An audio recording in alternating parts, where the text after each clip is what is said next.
Michelle. And this is a Couple Games gaming podcast. Tonight we are recording our first episode of a Couple Games via video, as you can see. And we are also excited to announce our top 10 games as of August 13th, 2023. That's right. So we can't wait to get into it. We have each made a list and we're trying to guess each other's top 10 games in the correct order.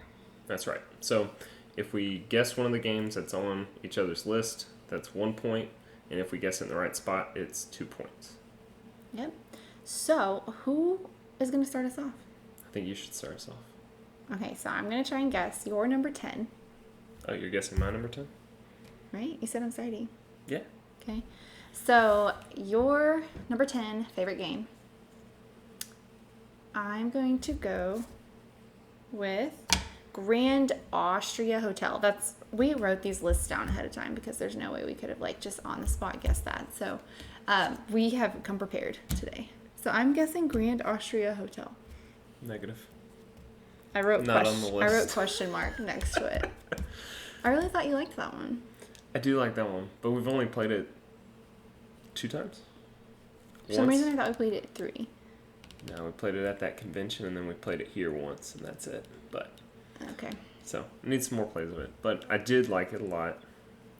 But these games, I like more. So, okay, what was so your now number? I'm guessing you're... Oh, are we actually doing my number 10 now? Yeah, we should. Okay. My number 10 was Dice Throne. Oh, I had that earlier. Okay.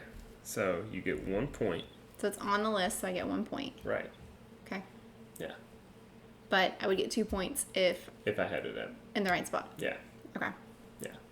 That's Makes good. sense. We only do this once a year, so I forget the... And we didn't do it last year. I don't think. 21 was last time. Okay. So, I'm going to guess your number 10. Your number 10, I'm going to guess Dinosaur Island. No. It's on my list, but definitely not number 10. All right. Well, what is your number 10 then? Planet Unknown. Planet Unknown. Wow, I did not see that coming. So Planet Unknown, we haven't had it that long. It's definitely pretty new, but we've played it a lot in the amount of time that we've had it. And Yeah. we've played it at 2-player, we've played it at 4-player. And yeah, what is it about? It is a polyomino game, which if you think polyomino, think Tetris pieces, and it has a Lazy Susan that spins too, which is really cool.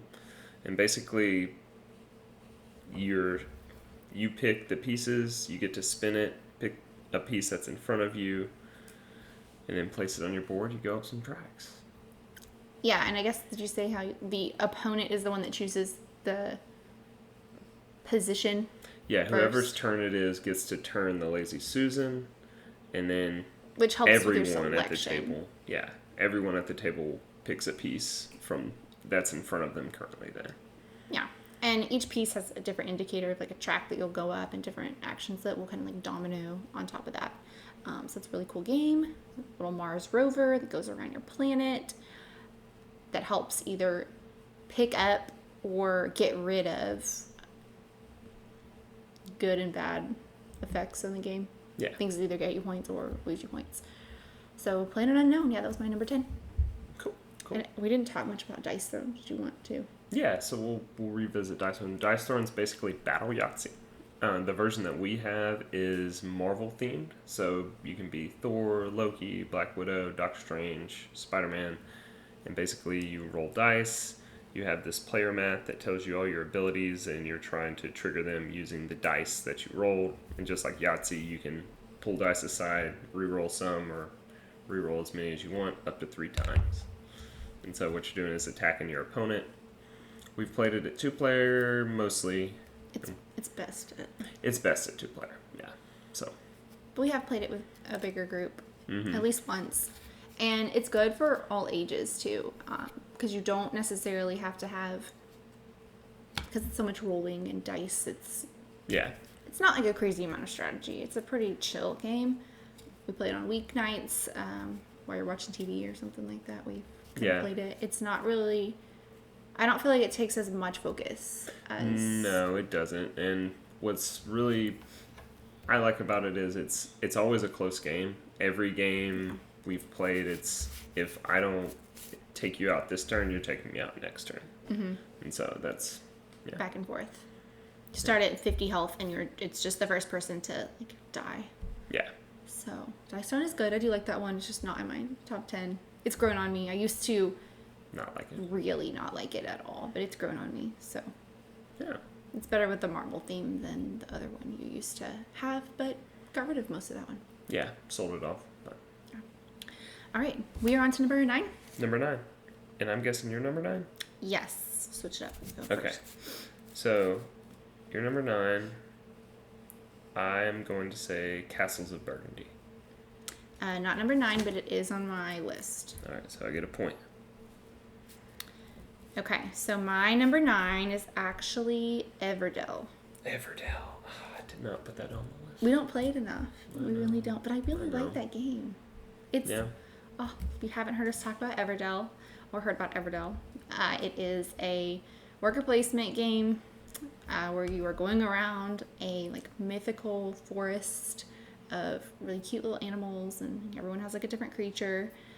You're drafting cards to kind of like build your village. It's it's a village. Yeah. Right? I mean, you're putting buildings in your village and with your little, animal characters. There's so many different layers to this game. There's like 4 different expansions, modules that all play a piece. So we could do like a whole episode just on Everdel. So I'm just kind of a brief overview. But I do like it with Spire Crest and whatever one we always play with. Not a Pearlbrook, we don't always play with. We don't with it. Pearlbrook we leave out the most. That's the expansion we probably play the least. But we always have Belfair. Belfair. It's because we've never not played with it. Yeah. Like you can't play that game without Belfair, I feel like. Yeah. We could do another episode on Everdel. It deserves its own.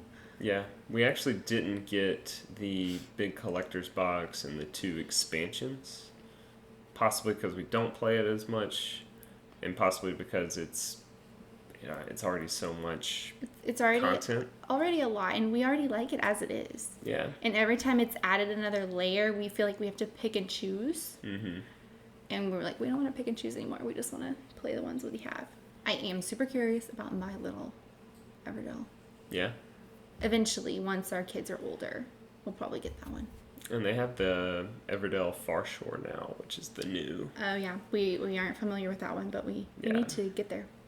So. Yeah. So. But yeah. Everdel. Cool.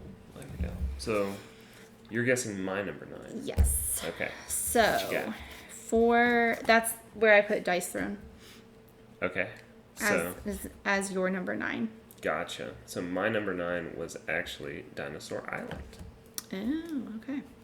Did you have that? I have it. It's just in a different spot. So I'll give you a point. You're tied right now. Tied right now in 2-2. So Dinosaur Island is a game where you are building a dinosaur theme park. You are using your scientist to draft DNA from these amber dice, which is cool because if you watch Jurassic Park, that's how they get the dinosaur DNA.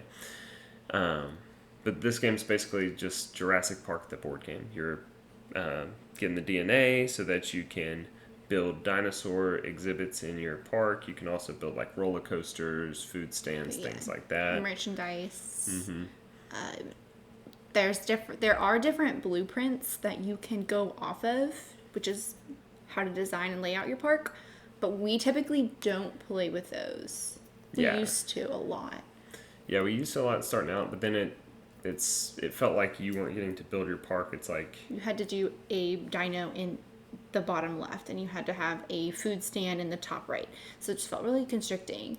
Yeah, or you had to have, an herbivore, or a small carnivore, or large carnivore, and so maybe, either that might not pan out, or it's like maybe I just want herbivores in my, or maybe I want all carnivores in my park. Yeah. But if you don't follow your blueprint, you lose points, and so that was why we kind of veered away. But anyone that's new to Dino Island, I would recommend starting with the blueprints because it just gives you a good foundation to then eventually you probably won't want them. But yes, I love Dino Island too. So Yeah, and we have the Kickstarter edition that has the nice metal coins. We also have the expansion. It's called Totally Liquid, and it adds the water dinos and some special player powers and things like that.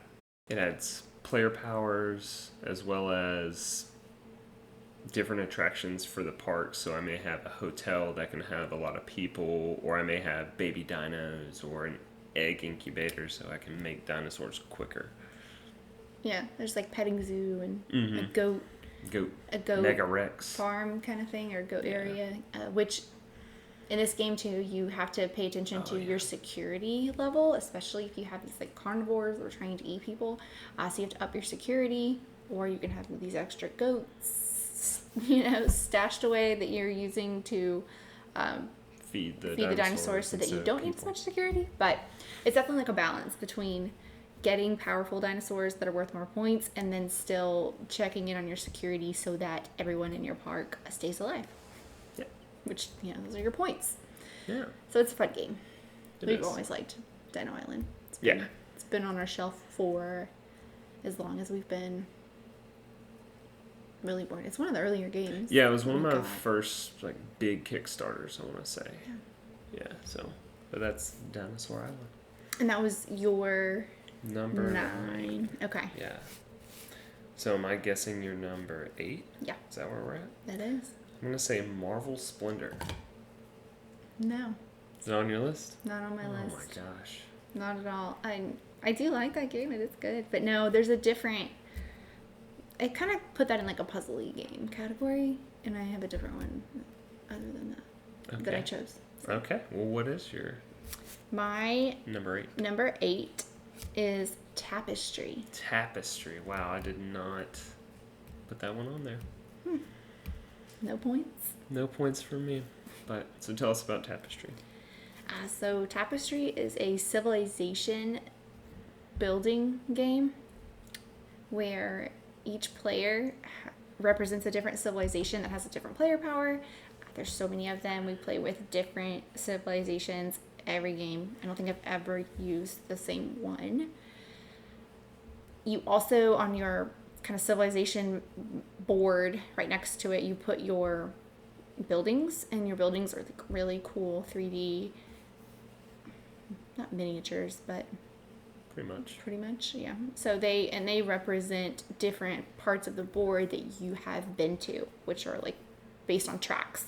So there's a science track, an art track, a technology track, and a explore track, and they all have buildings associated with them. And so as you're moving up those tracks, you collect these different buildings that go in your city or your civilization. They fill up certain boxes, which help you get even more points and more resources, because resources are super crucial in this game. That's basically your turn. Like, how many turns you can take is dependent on the resources that you have accumulated. Yeah. Is that good? Yeah. Anything to add there? I'm sure you have something to add. I have a lot to add. But, no, I really like Tapestry. It's by Stonemaier Games, one of our favorite publishers. But like you said, we haven't played all the different civilizations. The base box alone came with, I think, around 16. And then every expansion that's come out has added at least 5. So it's up to 30-something now you can be. The different capital city mats where you're placing your buildings are all different.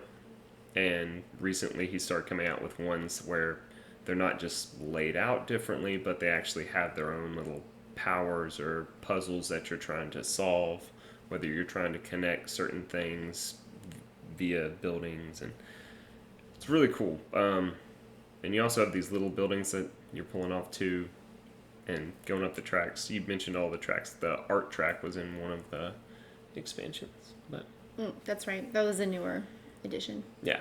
So but Tapestry's really cool. Great game. Awesome. Yeah. So now I think you're guessing my number 8.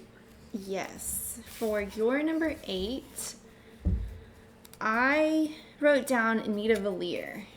Oh, no. Not on my list. Not on my list. I think that you just forgot about that game. We haven't played that one in a while. And so we need to revisit it. It's like right behind you. I know, it's right behind me. There's so many games to choose from. And I was telling Michelle before we started recording that this list could change tomorrow. I could do the same list without, and just, depends on the mood, I guess. But my number 8 is Teotihuacan, City of Gods. I had that in a different spot. Okay, so you get a point. So you're ahead right now, 3-2. Why do we make this list if you would change it tomorrow? Well, because, we're not recording tomorrow. But, so. I don't think mine would be different. Anywho, Teotihuacan, City of Gods. It's a game by Board and Dice where takes place in ancient Aztec. You are moving your workers, which are dice, around a board, taking different actions, and the dice number represents the level of worker, so the higher level workers can do more powerful actions.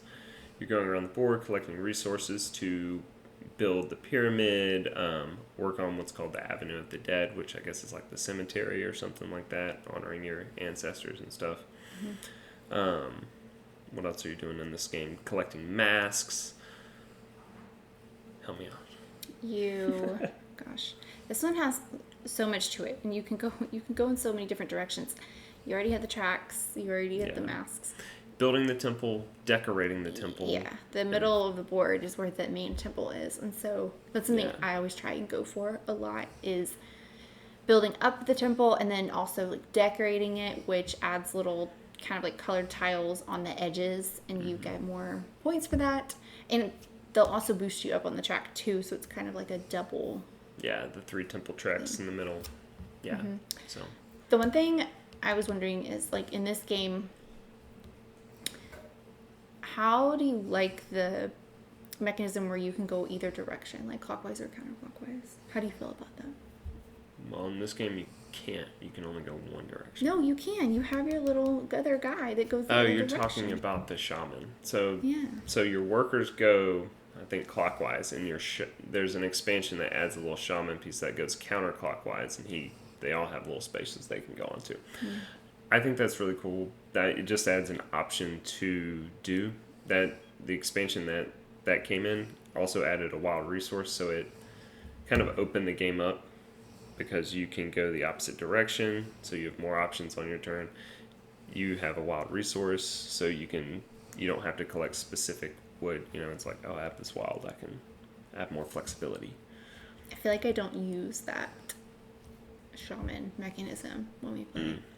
So I was just wondering, like, how you feel about it, because sometimes I think it's a little unnecessary, but yeah, I mean, it's like it's there. You can totally leave it off too. It's not something that's required to play with the other pieces, and so that was really cool. It's kind of like there's also like a track or there's a piece of an expansion where you're sending armies out to conquer lands and stuff, and we usually don't play with that one. You know what I'm talking about? With the map, and you're sending the dudes. The map, yeah.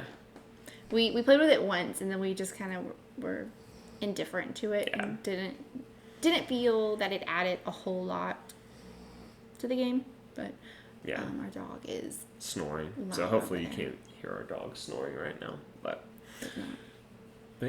that's Teotihuacan. Really cool. All right, so that was your number 8. 8, okay. So now I'm guessing you're number 7. Correct. Okay, I put Welcome to. Mm-mm. Is that on your list at all? No, I thought about it. I really did, but no, I didn't pick it. You're lying to yourself. No, it'd probably be a solid like 11 or 12, but no, I didn't pick it. Well, what is your number 7? I have Dino Island there. Dino Island, okay. I have that on the list, but I had it in a different spot. Which I already put that at the beginning, right? I marked Dino Island. Yeah. Yeah. So, you want to tell us more about Dino Island? Or? I feel like we hit Dino Island pretty strong. Yeah. Yeah. We hit it pretty good. Yeah. So, just rewind it a few seconds or a few minutes if you missed out on that. Okay, so you're going to guess my number 7. Yes. Okay. So, number 7 for you, I picked Tapestry. Oh, it's on my list, but it's higher. So you get a point. What's our score update? You're beating me 42. 4-2. But my number 7 is Spartacus. Oh. Did you put that on the list at all? No. No. Okay. You thought I'd outgrown it, didn't you? I did. I was hoping. No. So, I don't know. I don't know why I've been thinking about this game lately, but it's one Michelle hates. And it's one of the earliest ones I played when I started playing board games like this. And basically, Spartacus is, if you ever watch the Stars show, Spartacus, Gods of the Arena, or any of that, it's basically that, the board game. You are, and I used to watch that show with my roommates all the time, so you are I forgot the name of it. You're running a ludus. You're like a gladiator thing? Well, you're running a gladiator school. Oh. Yeah, a ludus. And so you're one of the players, and they all have different powers and starting resources and stuff, which that's really cool.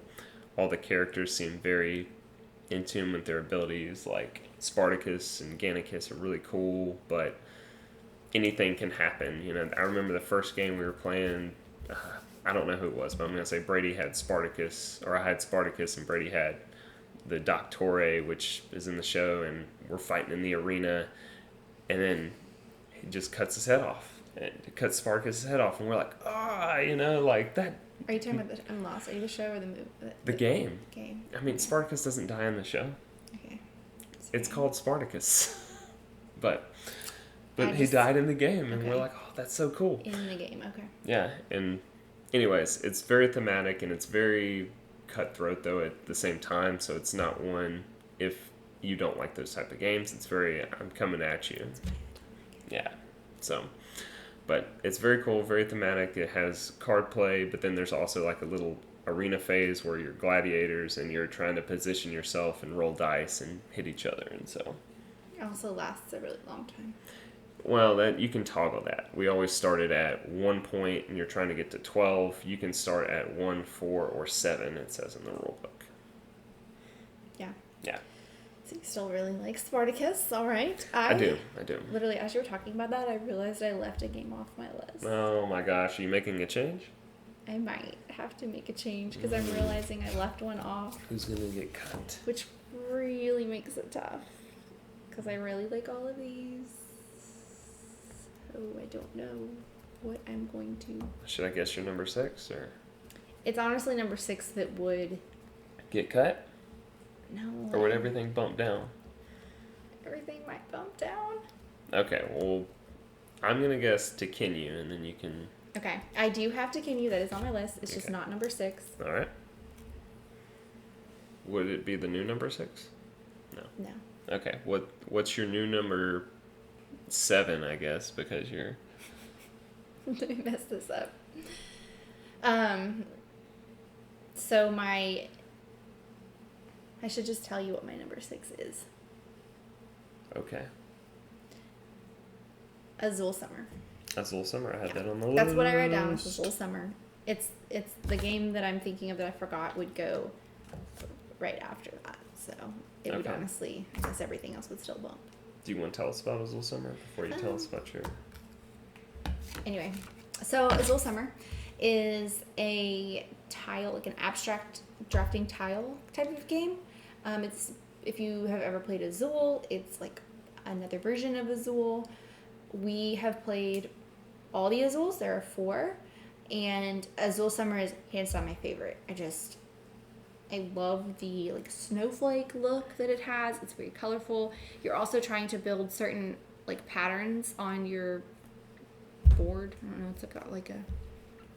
It's like a snowflake design is what it is. Snowflake design. You're trying to have like all the purples, all of the yellows, greens, oranges, and then like your center has one of every color. So it's kind of like the multicolored middle. But the way that you place your tiles in this game like is what earns you the most points. So as you're placing more tiles together of the same color, it's worth more points. So if that makes sense. So like if you're placing like a 5th purple into your snowflake, that's going to earn you way more points than if you just placed the 5, or placed the 1 in isolation. Does that make right? It's just hard to explain. It's kind of like if you've ever played Azul. I can't point. Yeah. If you ever played Azul, it's kind of like that. You want to put your pieces to where they'll touch more pieces because whenever you place, they score more points that way.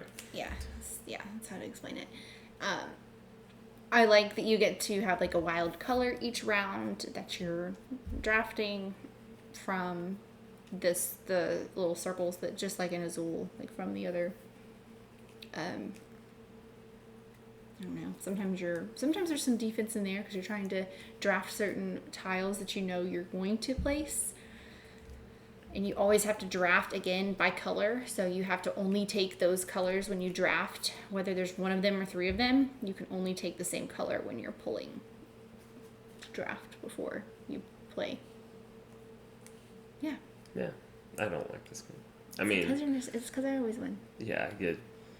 I don't know if I've ever won a single game of this. Maybe once, but out of 10. We should talk about what you do in the game and then what I do. And then I really can't tell you what I do in this game because we play Azul, and I feel like I have a similar strategy, and I feel like I win. Yeah, you do. Most of the time. You do win. Against you. Yeah. Matt beat me the other day. But playing Azul Summer, I'm like, okay, yeah, I'm going to go for this. And sometimes I even try to mimic the strategy that you've told me to do. Mm. And I'm like, still...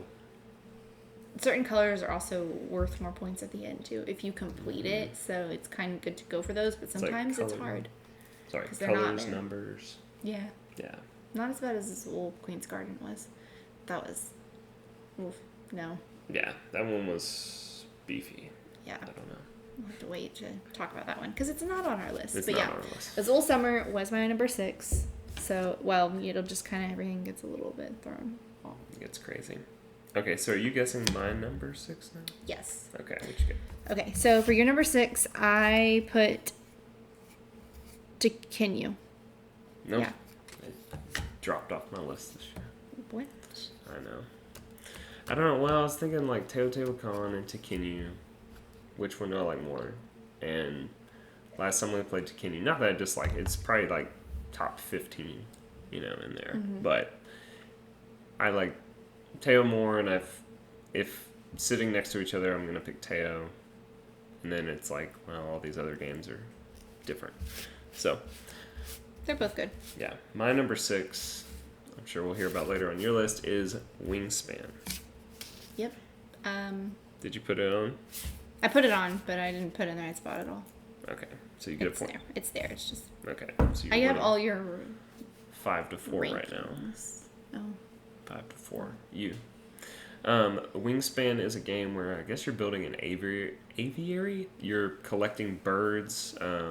There's 5 different resources: worms, fish, berries, something. There's an expansion that adds nectar as another resource. Just wild.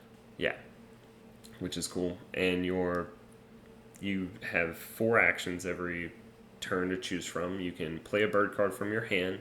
You can gather resources. You can lay eggs because you need eggs to play birds later on. And you also score points for eggs at the end of the game. Or you can draw more bird cards to your hand to play.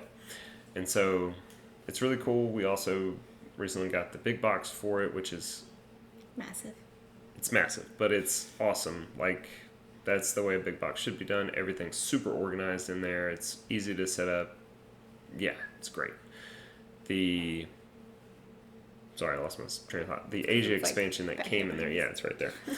The Asia expansion that came with the big box adds this map for 2 players. That's pretty cool because it adds like a little puzzle. Yes, the little yin and yang pieces. Yeah.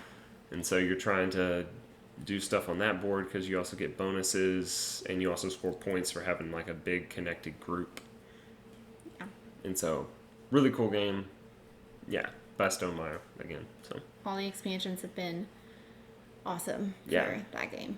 We have just been always big fans of Wingspan, which is funny though because back when I started getting more into the board game hobby, I was the one that was like, hey, we need to get Wingspan. And you were like, really? You want that? And I was like, well, it's funny because Wingspan, it was a super hot game that year or so. 2020? Yeah. It was like 2019, 2020 is when it kind of came out. And it was like selling millions of copies. Like it was, it was really couldn't hard. keep it on the shelf. And And I was like, you know what? I'm okay. You know, I don't need this.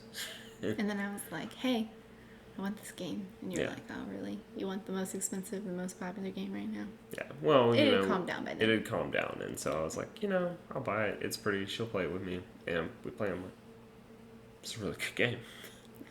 Yeah. So Wingspan, it's made it onto my top 10. Okay. We are now at 5, That's right. which is what I'm having to put in my list. I just have an 11. So am I guessing? Yeah. Viticulture is what I put. No, it's on my list, but it's not. Okay. I get a point. Hold on. Let me put that down. Okay. I gotta start marking these off. What'd you got? Quacks of Portland. I also had that. So So just remind me that I can't believe I forgot marked about it that already. game. That's like always one of my favorite games. It's just such you a forgot about Quacks. feel good game. I did. I don't. It just slipped my mind. Yeah, We have so many games. we do. We do have so many games. But, so tell us about Quacks of Portland. Okay, Quacks of Portland is a push your luck game. So you are filling up a potion pot with little like ingredients that would like go in a potion. So it's very like witchy themed, like but in like a fun, cute way. I would say. Like Yeah. they're kind of silly. You have little colored ingredients that are on like little tokens. And a lot of people get like the geek up bits for this. We have ours in little like coin capsule cases that we like just put over the original game pieces. That just help whenever your bag that you're pulling out of gets really full. It helps make it so much better. So you are trying to not blow up each turn, because whenever you're playing this game, the white chips are bad and everybody has the same amount of white chips starting off, and then you're trying to get other ingredients to offset the chances of you drawing too many white chips to where you blow up. Every time you place your ingredient, your token on your board, you're trying to get further and further on your pot. It's like a little spiral that's going around and around. Almost like Yellow Brick Road, you know? That's what it used to remind me of. Like going around and around and around. So you're trying to reach a further spot, like each time than you did the time before, so that you can buy more ingredients and so that you can get more points. This is really fun with big groups of people because everybody's like playing at the same time, so there's not like this massive amount of wait time, which if you've heard any of our episodes before, I don't do well with lots of wait time between turns. I lose interest if we're having to wait forever. So this is a really, really great game for that. Everyone's always doing something. It's exciting. It's fun. It's like, oh my gosh, am I going to blow up? Am I not? Like, do I pull out at one? Do I not? Do I try? It's like stressful, but in a fun way. Yeah. And there's lots of expansions too. Also, not lots, too. There's 2 expansions, and we have them both. One is the witches and Herbs. Why was I going to say warlocks? I was going to say warlocks. Witches and herbs. I feel like because witches and warlocks go together. Yeah, I know. It's just... Yeah.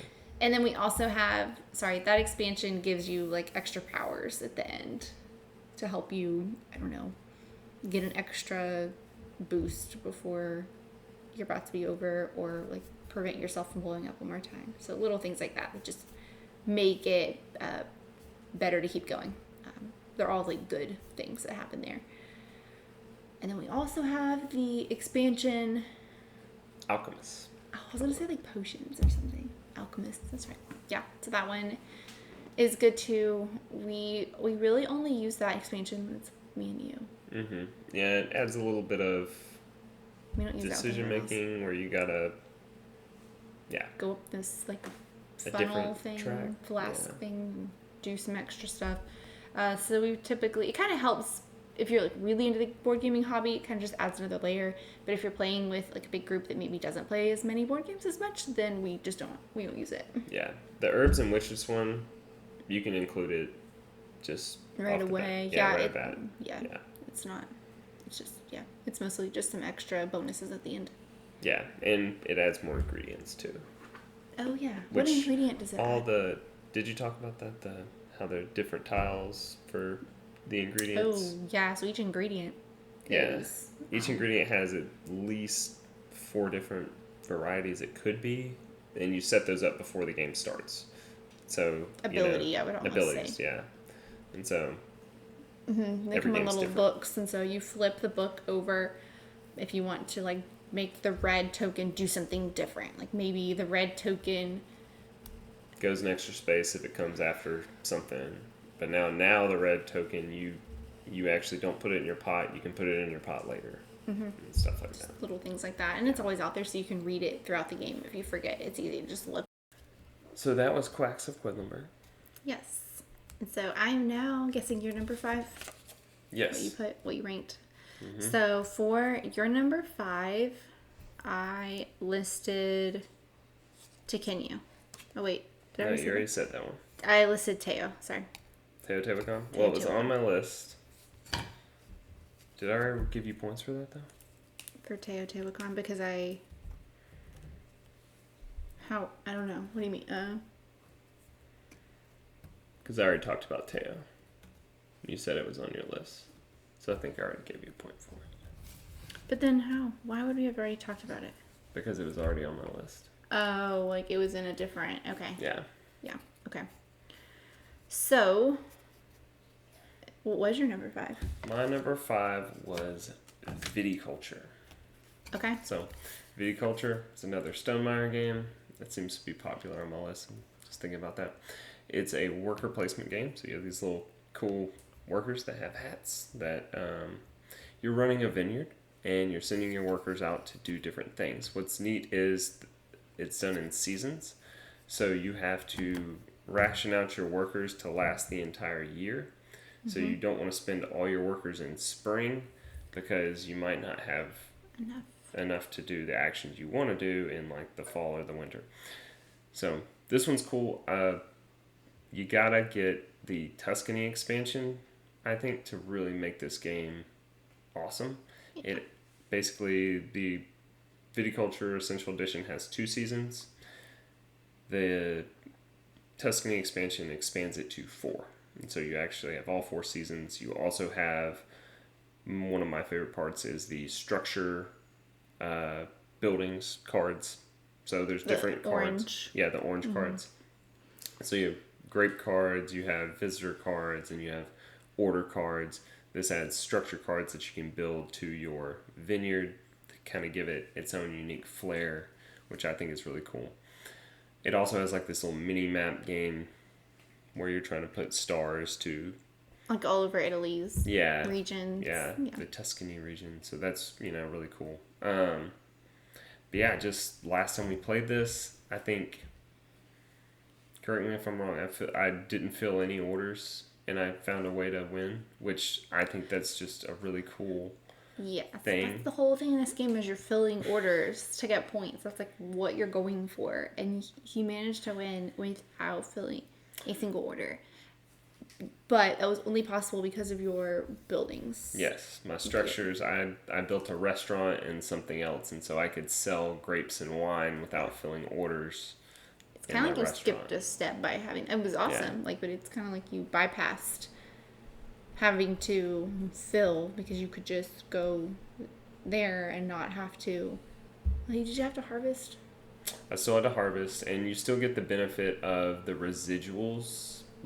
So a residual is when you fill an order, you get income for future rounds. So every round now, I'm going to get money because of this order. I have somebody buying on my a subscription or something. Yeah, and so I wasn't getting that, but I played other cards that let me get residual, go up to the little residual track, and so it didn't matter that I couldn't get that. So yeah, this is a great game. Yeah, awesome game. I can see why you had it at 5. Yeah. Yeah. Okay. So. Am I guessing you're number 4 now? Yes. It's just at the end I'll go back and say what the missing game what the other game that I didn't list was because I. Okay. I had Azul Summer as your number 4, so I was wrong. Okay. So I had that one at 6, but no. My number 4 was Viticulture. Viticulture. Okay, I had it on your list. Wait, but I already guessed it, right? So I already got a point for that. Yeah. Yeah. We both thought viticulture. So. Oh. Well, did we both line up at 5? No, mine was 4. No, yours 4. One off. Okay. Yeah. You want to guess my number 4? Since we just talked about viticulture. Yes. So I guessed for your number 4, another Stonemaier game, Scythe. No. Scythe hasn't been... I know. It's been so long since we've played it, like the two of us, I feel like. So... You didn't put it on at all? Nope. Not on there at all. Man. I feel like I left this one off last year, and then you were like, how could you leave this off? Or 2 years ago. It was, the first time we did it. It was like number 2 or something crazy. Yeah. I really do like Scythe, but I haven't played it in a while, and it's just kind of a chore to get out right now. And so that's... It's like above Tidal Blades. It's huge. It's like it's this thick. It's big. Big box. My number 4 is a Stonemaier game. And it's one we've talked about before on this list, Tapestry. Okay. So, Michelle talked about Tapestry, civilization building game. I've been playing it with Matt a lot recently on Board Game Arena. And I think we've played it maybe 10 times over the summer on Board Game Arena, and it's just like, just made me love it even more. And I keep thinking, like, it doesn't have the arts and architecture thing on the Board Game Arena. I'm like, that's like one of the coolest things. It adds a new track and all these different civilizations, and it doesn't have the most recent expansion, the fantasy one where you can be, your civilization can be like werewolves or fairies or something, which is, a little bit different, but the abilities are cool. And so, yeah. But, so yeah, Tapestry, awesome Tapestry, game. Board Game Arena version and regular version. Yeah, I mean, I would play the regular version if I could, but playing it on your phone is like, yeah. Convenient. Very convenient. Okay, so that was both of our number 4s. Did you have Tapestry on? I had it on your list. I had it at your number 7. So you probably already gave me the point because you said, yeah. Okay, we'll see. We'll go back and add to that to make sure. Be on the video. Okay. Oh, my bad. We are on to number 3. All right, number 3. I put Isle of Cats. No. Did you put this on your list at all? That was the problem with game. That was the one that technically, it should have been on there. So I think I get a point. You should, because technically Planet Unknown would have been 11 and not been on the list. When you were talking about Planet Unknown, I was like, she put Planet Unknown and Isle of Cats on her list? That's crazy. Because they're similar, polyomino. Yes, yeah. No, that's where I messed up. So, yeah, you still got the point, because Isle of Cats was on my list. Technically, the Planet Unknown one should have been 11, so it shouldn't have been here. But it deserves a call out. So, my actual number 3, you want to hear? I have Tekenu at number 3. Did I? I think I put Tekenu as your number 6. I think I got points for it. Okay. Did we talk about it? No, we haven't talked about Tekenu. Oh, because you're just not telling me what ranking it was. Okay. But you guessed.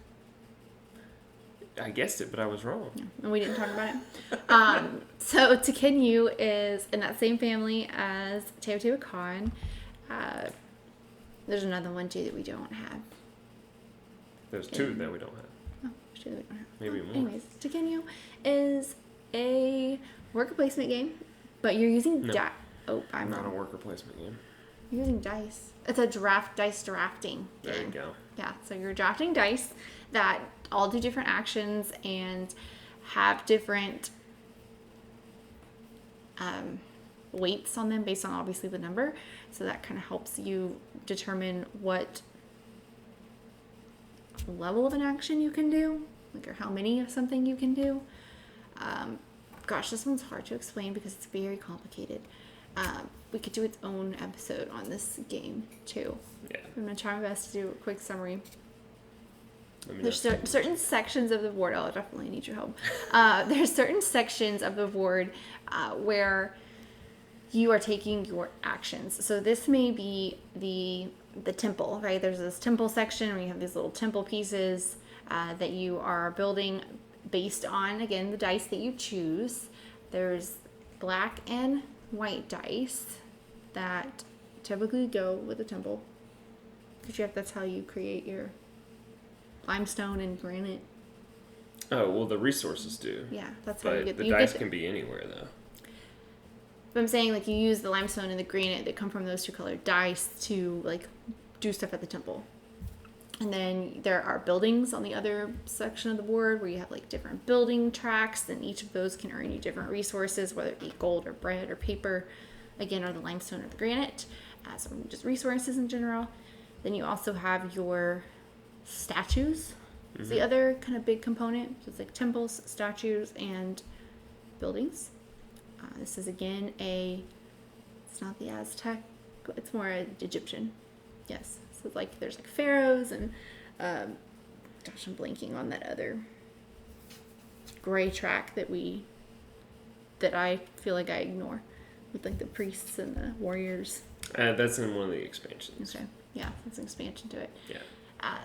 This game also has the iconic obelisk in the middle that turns and creates the shadows for how the dice are going to be allowed to be played. So what's crazy about this game is that the dice move into different sections based on the shadow that the obelisk creates. Mm-hmm. So dice can either be tainted, forbidden, or favored, I think. Favored, yes. And so if you're taking the favored dice, you have to make sure you take a semi-equivalent amount of the tainted dice, because it goes into...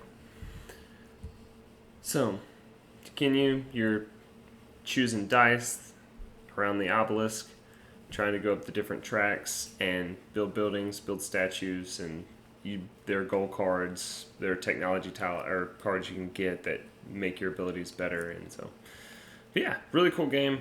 Lots to balance, lots of strategies and different ways to win. So, yeah. Yep. Let's continue. All right, so now, am I guessing your number 2? Don't I need to guess your... Yes, you need to guess my number 3. Okay. So for your number 2 game, number 3 game, I put down Dino Island for you. Okay. So you have that on your list. I gave you a point. Yeah, you did, because it was way later on your list. Yeah. So, but my actual number 3 is, I'm curious if you put it on here, Near and Far. Nope, definitely didn't. Oh. So Near and Far has been on my list. I think this is our 3rd time making these. It's been on my list every time, and I think it's been on the number 3 spot every time. Well, at least you're consistent. With this one, yeah. So Near and Far is a Red Raven game. It's one of the ones where it's a storybook game where you can play where you're playing out a story as it unfolds. What you're doing in Near and Far is there are 2 boards. There's a town board and there's a map of the world. In the town, you're going around collecting resources and kind of gearing up to go out into the map. And that's where you're going to encounter adventures and things like that and build camps. Fight off thieves. Yeah, fight off bandits and stuff. And so it's really cool. Because at first you can't really do much. You also have a hand of cards, which are artifacts that you're trying to build, and that kind of levels up your party as well. You're getting going to the tavern and recruiting people to join your party, and it's just really cool. Last time we played it, we didn't play with the story book at all. There's a way you can play it with. You just flip a card and you say, you encounter an ostrich. Do you want to try to ride it, or are you gonna, I don't know, kill it for meat? Whatever. It's usually not that dark, but you choose, and then you roll some dice to see what happens. So, yeah. Near and Far has grown on me. I used to really not like it because story games aren't really my favorite at all. So it's grown on me. It's definitely like this little card version where it just moves a little bit faster and it's just like get to the point. I don't need a novel. But it's grown on me.